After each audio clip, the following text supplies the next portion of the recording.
Mouse Bites for April 17th, 2017. And first things first, we're starting at the Magic Kingdom, where everyone should start. And that is good news for those who will be visiting the Magic Kingdom next Saturday, April 22nd. Park hours have been extended. Yay! So you'll get to be in the park now until 11 o'clock in the morning. So that's good news for everybody. Now we're going to head to Disney's Hollywood Studios. For those of you who are excited beyond belief about the new Pirates of the Caribbean film, I have good news for you. There will be a preview of the Pirates of the Caribbean. I don't even know what the name of it now is. Dead Men Tell No Tales. There will be a preview at the One Man's Dream Theater, and it will take place beginning on April 21st. And Pirates of the Caribbean Dead Men Tell No Tales will be in theaters on May 26th. So that is Memorial Day weekend. So that is very exciting for those of you who are happy that Johnny Depp is back as Captain Jack Sparrow. Also at Disney's Hollywood Studios, for those of you who are fans of Star Wars, I have great news in that BB-8 is now meeting at Disney's Hollywood Studios in the Star Wars Lunch Bay. And oh my gosh, let me tell you, he is so adorable. So if you're a big fan of BB-8, make sure and go catch him at the Star Wars Lunch Bay. Moving to Disney's Animal Kingdom at the Maharaja Jungle Trek, they will be seeing some enhancements of the tiger exhibit. So unfortunately, the tiger exhibit will not be available for guests until about May 5th or so. So if you're going to be heading to Disney's Animal Kingdom through this little short time period, you unfortunately won't be able to see the tigers. However, there is some good news in that the Tree of Life Awakening is going to be expanded.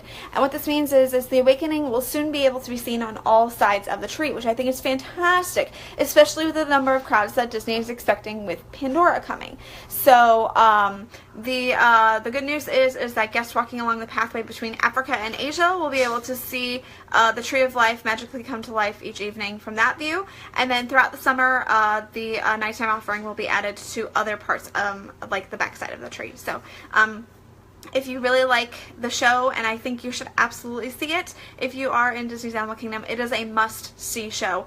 So make sure to, now you can catch it from any spot around the tree, so you'll be able to see it from anywhere, which is so fantastic, because, you know, everybody was congregating in that one little area.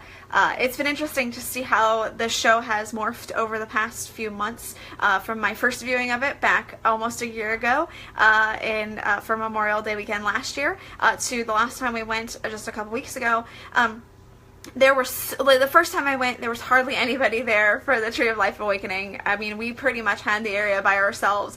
And then this last time, I mean, there were a ton of people congregated, waiting to see the Tree of Life Awakening. So it is definitely caught on that it is a fantastic show. So I'm glad to see that it will be able to be seen in more areas around the park. Moving on, currently there is a lot of dry conditions in Central Florida right now.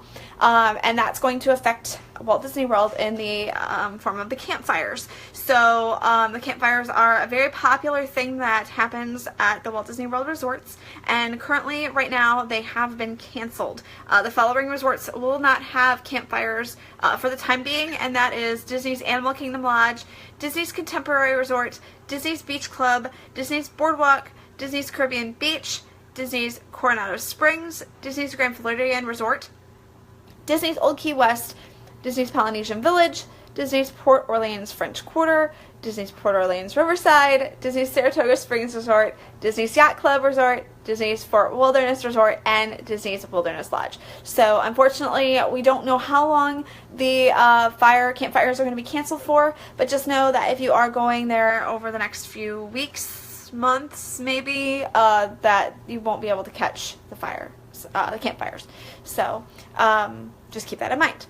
Speaking of Disney's Yacht and Beach Club, the Fittings and Fairings Clothes and Notion shop has been closed for refurbishment, and during this time, guests may purchase merchandise in the lobby near the Ale and Compass Lounge, and they'll be able to do so from 6 o'clock in the morning until midnight. Finally, performers have been announced for the Night of Joy hard ticket event. The Night of Christian Fellowship will take place again at ESPN Wide World of Sports for the second year in a row on September 8th and 9th, and tickets will go on sale in early June. And the performer lineup is fantastic. It is Friday, September 8th, Mercy Me, Toby Mac, Natalie Grant, Danny Goki, Matt Mayer, Colton Dixon, Ren Collective, and Zach Williams. And then on Saturday, September 9th, you have Amy Grant, Stephen Curtis Chapman, Kirk Franklin, Jordan Felice Crowder, Jeremy Camp, and Ty Trebet. So a fantastic showcase of Christian artists will be on hand this year at the Night of Joy event. So that's going to do it for all the news I have for you this week. Make sure that if you have any questions about anything that I just talked about, to check out The Mouse for Less for further information. Also, make sure to check out The Mouse for Less on all of our social sites. So you've got Twitter, you've got Instagram, you've got Facebook, you've got YouTube. Make sure to hit that subscribe button right now. I know you're watching this. Make sure and hit the subscribe button over on the YouTube channel. And otherwise, we're going to go see you the next time on The Mouse Bites.